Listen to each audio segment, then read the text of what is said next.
ہوتا ہے۔ اللہ اکبر۔ حضور علیہ السلام کے صحابہ نے کس طرح سے سنتیں پوری کی ہیں، بڑی لمبی داستان ہے۔ میں چند ایک خوبصورت پھول آپ کی خدمت میں رکھتا ہوں۔ ایک صحابی رسول تھے، وہ ان کے سر کے بال جو ہیں وہ حبشہ سے چونکہ آئے تھے تو سر کے بال بڑے سخت تھے، اور اتنے زیادہ سخت تھے کہ وہ کنگھی کرتے تھے، لیکن وہ سختی کی وجہ سے وہ بال سیدھے نہیں ہوتے تھے، کیونکہ جو حبشی ہوتے ہیں ان کے بال سخت ہوتے ہیں۔ تو آپ اکثر کوشش کرتے اس لیے کہ آقا علیہ السلام آپ کے سر مبارک کے درمیان میں مانگ ہوتی تھی، آپ مانگ نکالتے تھے، سر کے سینٹر سے مانگ نکال، تو آپ بھی یہ کوشش کرتے لیکن ایسا ممکن نہ ہوتا، بڑی کوشش کرتے۔ خیر ایک دن عجیب خیال آیا، سردیوں کے دن تھے، سامنے انگیٹھی جل رہی تھی اور انگیٹھی کے اندر ایک سلاخ پڑی ہوئی تھی، کوئلے جل رہے تھے، وہ سلاخ اندر ہی تھی۔ عجیب سا خیال آیا، وہ سلاخ پکڑی اور اپنے سر کے درمیان میں پھیر لی۔ صحابہ نے آگے بڑھ کے پکڑ لیا کہ یہ کیا کر رہے ہو، جلد جلا لی، سر کے بال جلا لی؟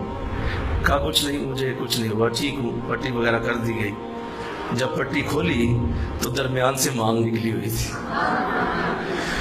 درمیان سے مانگ نکلی۔ فرمایا میں نے اسی لیے یہ عمل کیا کہ میری مانگ نکلتی نہ تھی، میں نے آج مانگ نکال لی ہے۔ اس قدر حضور کی سنتوں کو فالو کرنے کا جذبہ ہو۔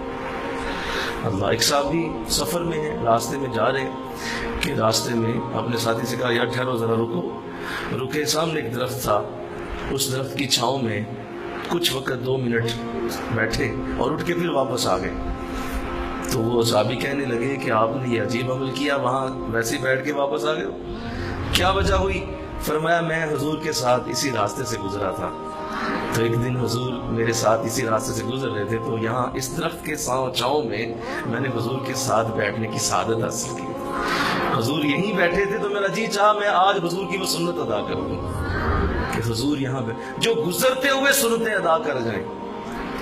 اللہ اکبر، کس قدر۔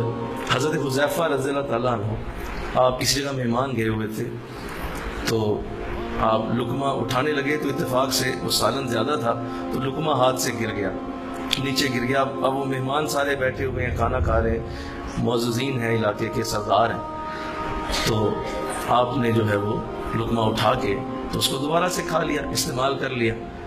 تو بعد میں آپ کے ساتھی کہنے لگے حضرت یہ عجیب عمل کیا آپ نے، وہ لقمہ گر گیا تھا، اتنے معززین لوگ بیٹھے، آپ نے زمین سے اٹھا کے کھا لیا، یہ کیا کیا آپ نے، آپ نہ کرتے ایسا؟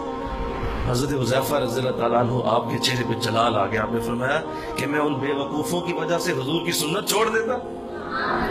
یہ آقا کا طریقہ ہے، حضور اپنے دسترخوان سے اگر کوئی چیز گرتی تو استعمال کر لیتے، تو میں ان بے وقوفوں کی وجہ سے چھوڑ، تو ہم ان دنیا داروں کی وجہ سے داڑھی چھوڑ دیں، ہم آقا علیہ السلام کی سنتوں کا اکرام چھوڑ دیں ان دنیا داروں کو دیکھ کر کہ یہ کیا کہیں گے مولوی صاحب آ رہے ہیں، یہ کیا کہیں گے کہ مسیطڑ آ رہا ہے، یہ حافظ صاحب آ رہے ہیں، اور نہیں جی نہیں میں نہیں رکھ سکتا، نیلا تھوتھا مجھے کھلا دو، داڑھی نہیں میں رکھ سکتا، لوگ کیا کہیں گے؟ آپ استغفر اللہ کہہ دو کہ لوگوں کو دیکھ کر تم نبی کی سنت چھوڑ دو۔ حضرت حذیفہ نے فرمایا ان کی وجہ سے میں نبی کی سنت چھوڑوں۔